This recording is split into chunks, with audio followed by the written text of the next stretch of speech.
Hello everyone, what's up? My name is Leo and welcome to a very quick tutorial by Blau Films. Today I will be covering a few different ways to create lasers inside of Cinema 4D and I will be using Corona Renderer.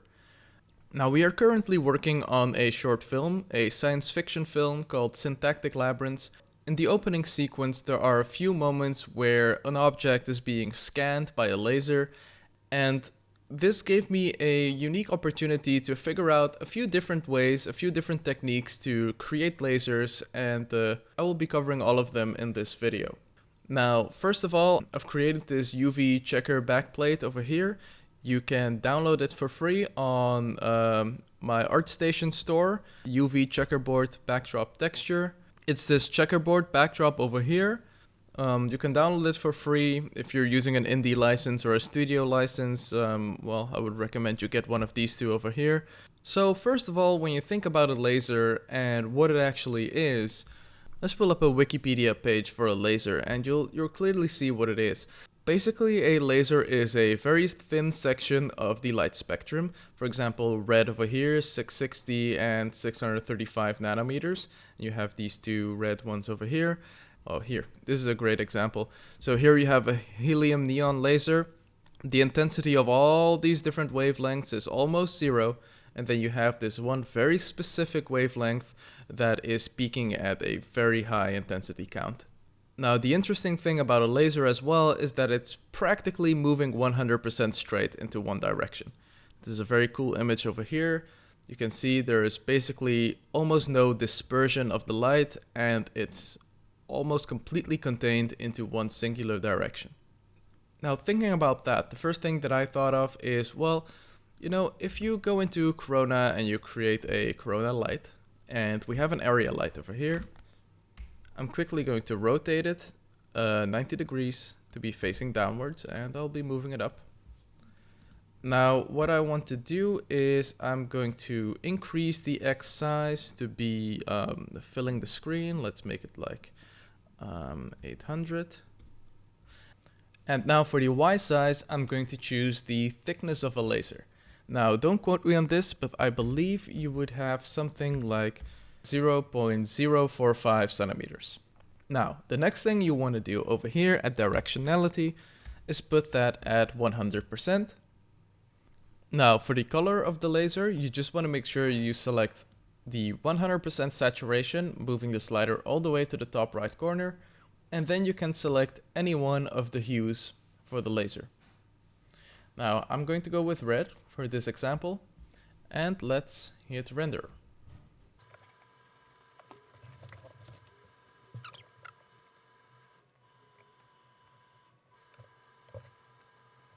Now, as you can see here, which you can also see in these other examples from the Corona light laser, is that we do get a pretty nice laser when we get close to the object that we're hitting, but we are also dealing with this fall off right here on the bottom floor plane, which is not something that lasers actually do.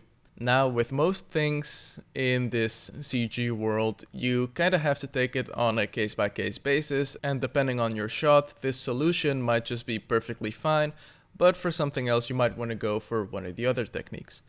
So, a second example that kind of follows the same idea as the previous one is using a spline.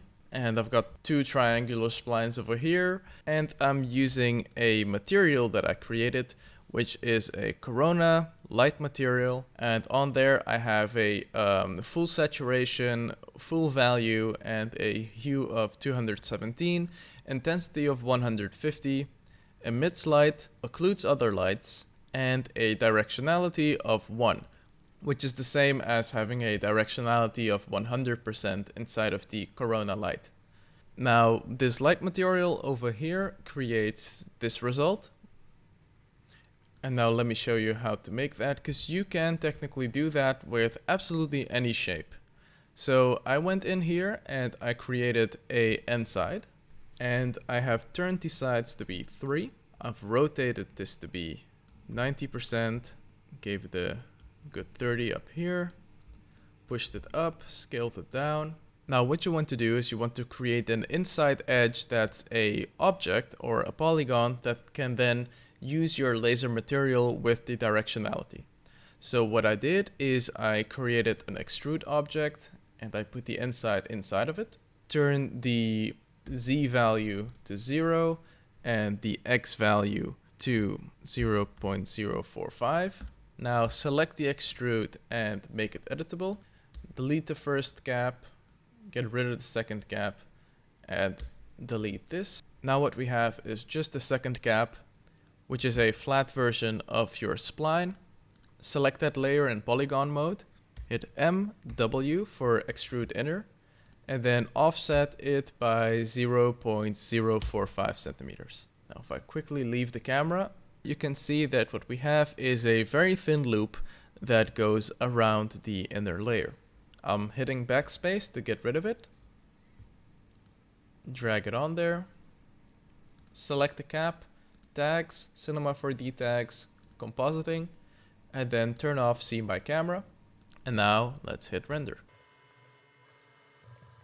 Alright, so as you can see here with this pink laser, we are still dealing with the fall off issue that we are having. So if you were to make a very tight close-up on the surface over here, or if you were not working with a fully spherical object but something that could break up the pattern a bit more, then you could get away with this. But for any other situation, the final option still seems to be the one that works best for me. So let's quickly turn this off and let's go into this material over here. So this material has no diffuse, no translucency, it has nothing except for a opacity channel that is using a ambient occlusion as a texture and a self-illumination. Now the self-illumination, that's the simple laser stuff. You give it a multiplier of 50 and you choose a color. And the opacity, which has a texture, and then in effects, ambient occlusion, that's where the fun part happens. Basically what an ambient occlusion does is it selects a contact shadow between two objects. And what I have here is this ambient occlusion laser, which is basically a plane, a very simple plane that I've expanded, and it is using this material. Now what will happen is that everywhere around this object, including the bottom, including its intersection with other lasers, it will create a contact shadow mask, which has these settings over here as you can see, but they will be different for how thick you want the laser to be, which you can play around with on this maximum ray length over here. And that will show through the color of the laser. Now let's say if you were to lower the size of it and put it over here. Now let me show you what happens.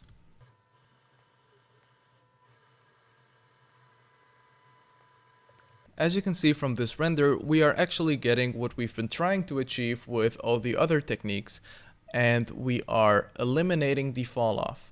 The only problem we have in this situation is that if we expand the plane with our ambient occlusion mask, we will start to generate a laser that goes fully around our object. Now in some situations that is perfect. I'm creating 3 planes that all are twisted about 30 degrees from one another. And what that creates is this effect over here, which creates an intersection between all 3 lasers on top and technically at the bottom, but that is being hidden by our object. And we are creating a split of lasers at the bottom. The cool thing about this ambient occlusion technique is that you can technically just design a shape that goes around your sphere and then follows it to the bottom, excluding the sides, and then hits the surface on the bottom plane. And you would be able to then create essentially a laser that covers any shape that you want. As long as you keep thinking about how whatever shape you are using, the ambient occlusion is what is driving the luminance layer. Now here's another example of what I did with the ambient occlusion layer. In this case, what I created is I just simply stacked some of the lasers to be 90 degrees from one another. Now on each of the intersecting planes, we are creating these thin laser beams, but they're basically just the ambient occlusion of two 90-degree planes that are intersecting. Now to finish this off, there's one more idea that I'm having at this moment. I'm not sure if it will work, but I feel like it might be worth giving it a try. So what I have here is I have this OG laser, and I want to try to see if I can put it inside of a layered material and then use a triplanar node to control the color of the laser. So I'm quickly going to open the node base material over here, drag in your layered material, drag in the OG laser, and that will go into the base material. Now that should be fine. Now what I will do is I will duplicate the OG laser twice. OG yellow and green. Now inside of the self-illumination, I'm going to change the yellow to be hue of 50 and the green to be a hue of 133. I'm going to drag each one of these in here. Purple goes under base material, yellow goes under material 1, and OG green goes under material 2. Now, with the layered material selected, you can slide to the right, or let's increase this window a bit. And there are these options for mask. Now, if you click there, you can come down to Corona and select a triplanar node.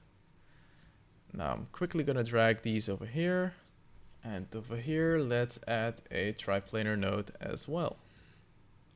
Now, inside of the triplanar node, you want to uncheck Use XMap for all axes, and then change the color for X to white, Y to black, and Z to black.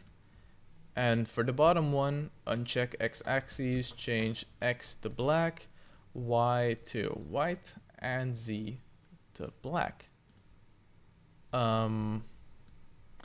Inside of the triplanar node, let's change this to be world space under mapping space. And let's re-render. I'm going to duplicate one of these layers one more time, and I will rotate it.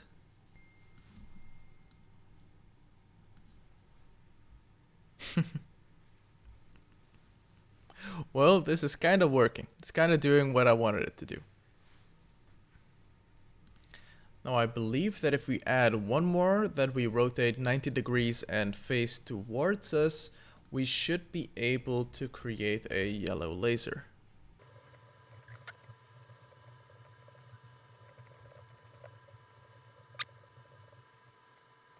Alright, there you go. So it does technically work.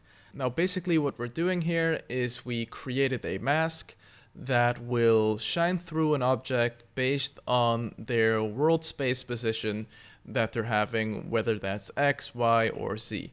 We have these three different lasers, each with a different color, and if we were, which we might do, if we were to export a quick spin around animation where this laser turns around this object, you would be able to actually see the laser changing color upon which direction it starts facing. Thanks very much for watching. I hope you have a lot of fun making your lasers. And if you need the backdrop, come to the ArtStation store. I'll leave a link in the description below. It's a free download, or if you're an indie or studio, get one of these.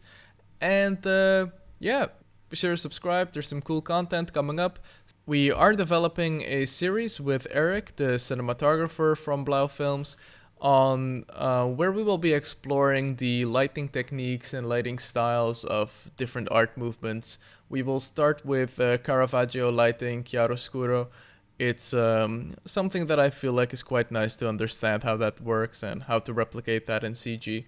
So yeah, stay tuned, subscribe, like the video, leave a comment if there's something you want to know, and cheers, have a nice day, bye bye.